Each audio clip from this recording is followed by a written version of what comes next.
आज के पत्रकार वार्ता में मेरे साथ राष्ट्रीय प्रवक्ता गौरव वल्लभ जी, प्रणव झा जी, संजीव सिंह जी उपस्थित हैं। मैं सभी पत्रकार साथियों का स्वागत करता हूं, अभिनंदन करता हूं। कल लखीमपुर की जो घटना है उससे पूरा देश आंदोलित है। जो घटना घटी, सब ने मीडिया के माध्यम से देखा कि किस प्रकार से किसानों के साथ बर्बरता की गई, गोलियां चलाई गई, गाड़ियां जलाई गई और गाड़ी चढ़ा दी गई। दरअसल में ये भारतीय जनता पार्टी की सोच रही है। ये सही मायने में कहा जाए तो भारतीय जनता पार्टी अंग्रेजों से प्रेरित, उसके प्रेरणा लेकर ही ये राजनीति कर रहे हैं। आपको स्मरण होगा कि 1917 में गांधी जी ठेका खेती के विरोध करने जो चंपारण गए थे। 1919 के जलियांवाला बाग को कोई भूला नहीं। 1921 में शांतिगंज में वहाँ भी अंग्रेज़ों ने गोलियां चलाई थी, जिसका विरोध नेहरू जी करने गए थे रायबरेली। आदरणीय साथियों, ये जो आंदोलन है वो 3 काले कानून जो बनाए गए उसके विरोध में पूरे पंजाब, हरियाणा, उत्तर प्रदेश, राजस्थान, अन्य प्रदेशों में इसका विस्तार हुआ। ये 3 काले कानून के खिलाफ में विभिन्न राज्यों ने विधानसभा में भी प्रस्ताव पारित किया, जिसमें पंजाब, राजस्थान, छत्तीसगढ़, पश्चिम बंगाल और तमिलनाडु जैसे राज्यों में इसके खिलाफ में प्रस्ताव पारित किए गए। लेकिन इनकी हठधर्मिता आपने देखा कि किस प्रकार से ये बात कर रहे हैं। खासकर खट्टर साहब की बात, उन्होंने कहा कि किसान आंदोलनकारियों को लाठी भांजो, जेल जाओ, बड़े नेता बन जाओ। लखीमपुर में जो केंद्रीय गृह राज्य मंत्री हैं, उन्होंने कहा सुधर जाओ नहीं तो हम सुधार देंगे। फिर आप भारतीय जनता पार्टी के जो ऑफिशियल पोस्ट है उसमें हमारे जो किसान नेता हैं राकेश टिकैत जी, उसको किस प्रकार के किस भाषा से का प्रयोग किया गया सभी जानते हैं। और लखीमपुर की घटना से ये बात तय हो गया है कि भारतीय जनता पार्टी को किसान बिल्कुल पसंद नहीं है। वो दबा देना चाहते हैं, कुचल देना चाहते हैं, रौंद देना चाहते हैं, विरोध के स्वर को कतई पसंद नहीं करते। ये एक तानाशाही रवैया, और इसके विरोध में कल जब घटना घटी तो हमारे राष्ट्रीय महामंत्री और यूपी के प्रभारी आदरणीय प्रियंका गांधी जी वहाँ लखनऊ से सड़क मार्ग से जा रही थी। सीतापुर में उसे रोका गया, बिना वारंट के रोका गया और उसे वहाँ डिटेन किया गया और उनके साथ दुर्व्यवहार भी किया गया। उसी प्रकार से जब ये घटना घटी तो मुझे भी, क्योंकि ऑब्जर्वर हूँ, मुझे आईसीसी से निर्देश हुआ कि मैं उत्तर प्रदेश जाऊँ और वहाँ लखनऊ के लिए मैंने जाने की व्यवस्था की, तो मुझे भी लखनऊ उतरने नहीं दिया गया। सारे विपक्षी नेताओं को या तो गिरफ्तार कर लिया गया है या घर में नज़रबंद कर लिया गया। हर किसी को लखीमपुर जाने से रोका जा रहा है। सवाल ये उठता है, क्या उत्तर प्रदेश में आम नागरिक के अधिकार छीन लिए गए हैं? क्या उत्तर प्रदेश जाने के लिए पासपोर्ट और वीज़ा की ज़रूरत है? इस प्रकार की घटनाएं घटती है तो राजनीतिक दल के लोग, सामाजिक संगठन के लोग, विभिन्न संगठन के लोग जाते हैं, उस घटना के बारे में जानकारी लेते हैं और उनके न्याय की बात करते हैं। लेकिन लखीमपुर जाने ही नहीं दिया जा रहा है। न प्रियंका जी को जाने दिया जा रहा है, न राजनीतिक दल के लोगों को जाने दिया जा रहा है। हम लोगों को भी, पंजाब के उप मुख्यमंत्री जी भी जाना चाहते थे, उनको भी वहाँ लखनऊ में प्लेन उतरने के लिए मना कर दिया गया। तो ये स्थिति ये बताता है कि किसानों के खिलाफ किस कदर भारतीय जनता पार्टी किसानों के खिलाफ है और वो किसी भी विरोध को बर्दाश्त नहीं करना चाहते। ये अंग्रेज़ों के रास्ते पे चलने वाले लोग अब कृषि कानून में जो लाए हैं वो पूरे ठेके में देकर पूरे हिंदुस्तान के किसानों को वो लूटना चाहते हैं और उसे दबाने के लिए किसी स्तर पे जा सकते हैं, जिसका एक उदाहरण लखीमपुर का है। और हमारी मांग है कि सबसे पहले जो गृह मंत्री है उसे बर्खास्त किया जाए और वहाँ जो उनके साथ गए थे उस मंत्री को भी बर्खास्त किया जाना चाहिए। जो लोग आंदोलन कर रहे थे और उन्हें कुचलने की जो कोशिश की गई उन सब की गिरफ्तारी होना चाहिए, क्योंकि ये साधारण घटना नहीं है बल्कि ये सीधा सीधा हत्या है और उस अपराध में, उस धारा में अपराध पंजीबद्ध करके कार्रवाई किया जाना चाहिए।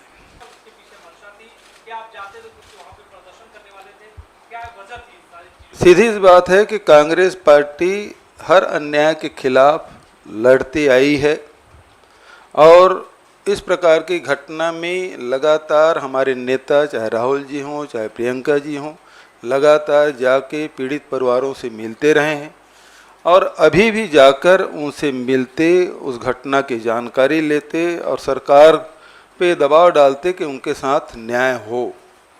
जिस प्रकार से कल केंद्रीय गृह राज्य मंत्री का जब बयान आया कि मेरे बेटा वहाँ था ही नहीं, तो बचाने की जो कोशिश हो रही है तो सबसे पहले से उसे हटाया जाना चाहिए, बर्खास्त किया जाना चाहिए। और जिस प्रकार से वो बचाने की कोशिश कर रहे हैं अपने बेटे को, तो उनके खिलाफ भी, क्योंकि वो साक्ष्य छुपाने का काम कर रहे हैं, तो उसके खिलाफ भी वही धारा लगना चाहिए जो उसके बेटे के खिलाफ लगा है या लगाना जाना चाहिए। दूसरी बात यह है कि हमें क्यों रोका जाना चाहिए। एक चुने हुए जनप्रतिनिधि हैं और वहाँ कोई आंदोलन प्रदर्शन या सरकार को ऐसी स्थिति में लाने तो जा नहीं रहे थे। हम तो केवल पीड़ित परिवार से मिलने जा रहे थे। लखीमपुर की घटना से उन लोगों से मिलते, किसान आंदोलनकारियों से मिलते, पीड़ित परिवार से मिलते, उस दुख में सहभागी बनने जा रहे थे। तो इसे रोका जाना ये तो अमानवीयता है। धन्यवाद मोहित। सिद्धार्थ एनआई से।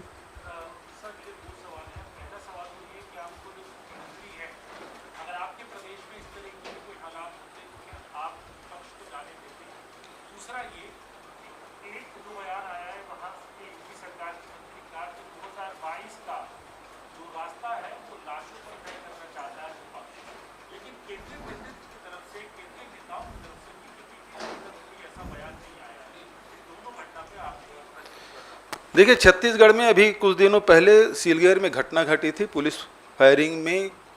वहाँ नक्सल जो आंदोलनकारी थे उनके बीच में नक्सली क्षेत्र में इस प्रकार की घटना घटी थी, 3 लोगों की मौत हुई थी।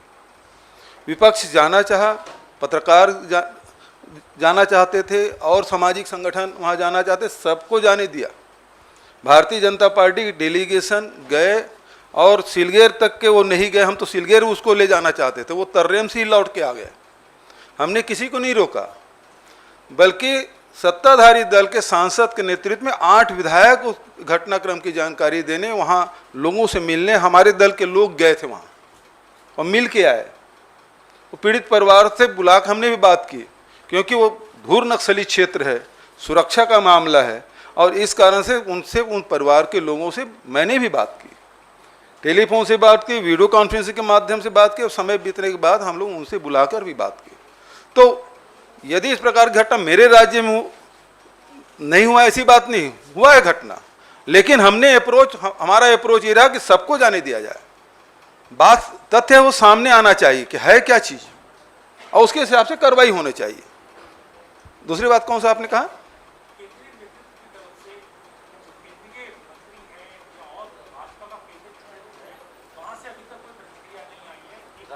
बिल्कुल सही बात है। जब इतनी बड़ी घटना घट गई तो प्रधानमंत्री की तरफ से न कोई ट्वीट आया है, न ही भारतीय जनता पार्टी जो सत्ताधारी दल के उनके द्वारा से कोई वक्तव्य आया है, बल्कि हमारी तो मांग है उस मंत्री को तत्काल बर्खास्त किया जाना चाहिए।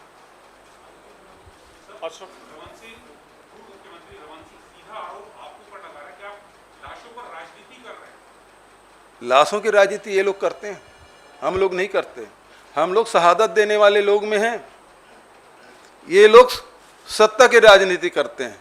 देश के लिए कुर्बानी देने का काम किसी ने किया है तो कांग्रेस पार्टी ने किया। उसकी लंबी फहरिस्त महात्मा गांधी से लेकर इंदिरा जी और राजीव जी तक देश के लिए अपनी कुर्बानियां दी है। भारतीय जनता पार्टी के लोग बता दें, आज़ादी की लड़ाई से लेकर आज तक के कभी नाखून भी कटाया हो?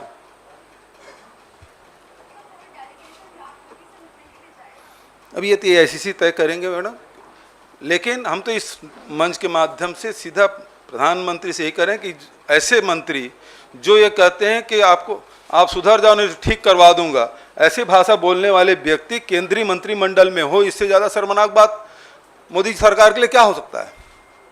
ये आपके संगठन को भी मजबूत करेगा और राजनीति के केंद्र में रहेगा ये मुद्दा। देखिए, किसान हमारे अन्नदाता हमारे लिए राजनीतिक विषय नहीं है,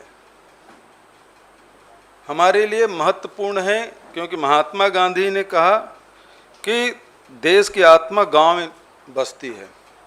राहुल जी लगातार किसानों के लिए न्याय की बात वो करते रहे और आज भी कांग्रेस पार्टी इस वर्ग के लिए लड़ाई लड़ रही है। तो हमारे लिए राजनीतिक मुद्दा नहीं है, बल्कि देश का ये मुद्दा है। किसानों का मुद्दा मतलब 70-80% आबादी का मुद्दा है, हम सबके जीवन से जुड़ा हुआ मुद्दा है और इसलिए इसे केवल राजनीतिक चश्मा से नहीं देखा जाना चाहिए।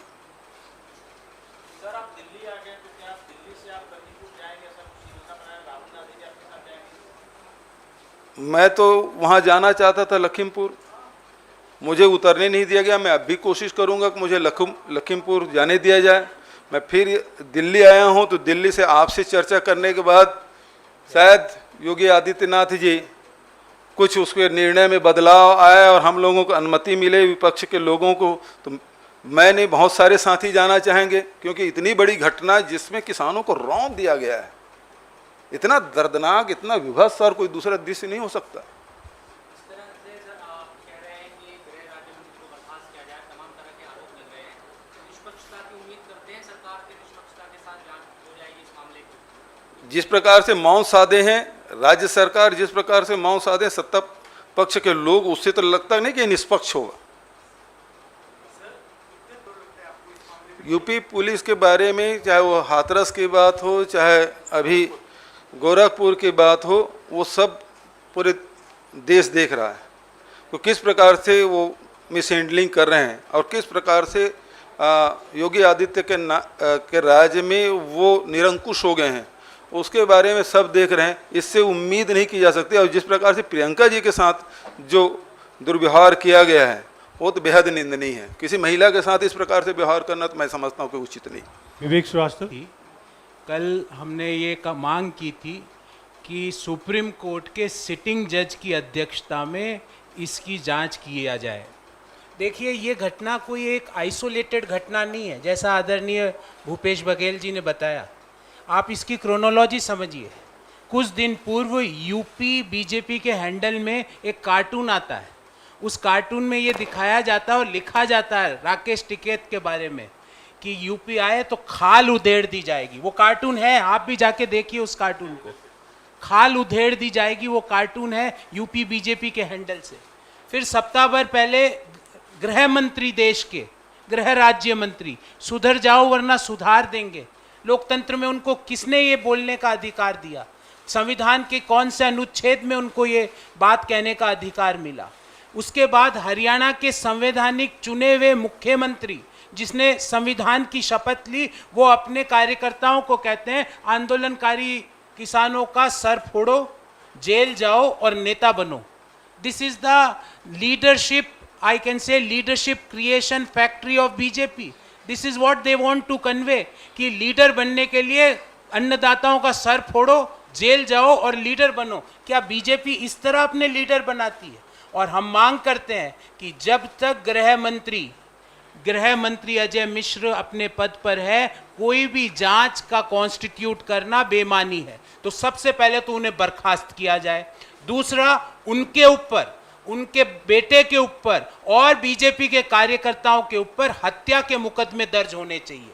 और अभी तक वो गिरफ्तार क्यों नहीं हुआ उनका पुत्र? क्योंकि कई ऐसी सोशल मीडिया के क्लिप्स आ रहे हैं जहां पे यूपी पुलिस के लोगों ने स्वीकार किया कि जब ये हुआ तो उस गाड़ी में गृह मंत्री के बेटे उस गाड़ी में बैठे थे। अभी तक वो गिरफ्तारी क्यों नहीं हो पा रही है? आप हमको तो रोक रहे हो अपना पुलिस बल लगा के, हमारे नेताओं को जाने से रोक रहे हो, प्रियंका गांधी जी को जाने से रोक रहे हो, भूपेश बघेल जी को प्लेन के लैंडिंग की अनुमति नहीं दे रहे। और वो जो यूपी पुलिस के जो व्यक्ति ने कहा कि घटना स्थल पे गृह मंत्री का पुत्र था, वो कहाँ है? वो क्यों नहीं गिरफ्तार हुआ अभी तक? और तीसरी मांग, 1 करोड़ रुपए का मुआवजा with a judicial inquiry under the chairmanship of sitting Supreme Court जज। जब भी इसमें न्याय मिलेगा, अन्यथा ये लीपापोती का काम जो यूपी सरकार करती है, पहले जिस तरह 1 साल पूर्व की घटना याद रखिएगा, आज से 1 साल पूर्व हाथरस की घटना हुई, कहां गए वो कल्पित? कहां गए वो कल्पित? क्या वो अभी जेल में है? किसने उस बच्ची के साथ दुष्कर्म किया, वो लोग कहां हैं? उनके ऊपर क्या क्या केस चले, क्या कार्रवाई हुई? 1 साल हो गया, एक कार्रवाई बता दे उत्तर प्रदेश सरकार। लीपापोती से सरकार और संविधान और लोकतंत्र नहीं चलेगा। आपने कल किसानों के ऊपर अपने गाड़ी के टायर नहीं चलाए, आपने लोकतंत्र और संविधान को कुचलने का प्रयास किया, भारत की अंतरात्मा को कुचलने का प्रयास किया, जिसको कोई भी भारतीय सहन नहीं करेगा। और हम मांग करते हैं कि तुरंत, और अभी तक इतने घंटे के बावजूद क्यों भारत सरकार के कोई व्यक्ति का कोई बयान नहीं आता है? अरे धारत सरकार का एक मंत्री डायरेक्टली इन्वॉल्व है, उसके खिलाफ प्रधानमंत्री हो, भाजपा अध्यक्ष हो, देश के गृह मंत्री हो, कैबिनेट, वो क्यों मौन धारण करके बैठे हैं? ऐसा क्या कंपल्शन है उनके? इन सब बातों का जवाब देश चाहता है। अन्यथा ये लड़ाई हम जिस तरह अंग्रेजों को कांग्रेस पार्टी ने भगाया था, आजादी के बाद ये जो जनरल डायर की सरकार है उसको भी देश की जनता भगा के मानेगी।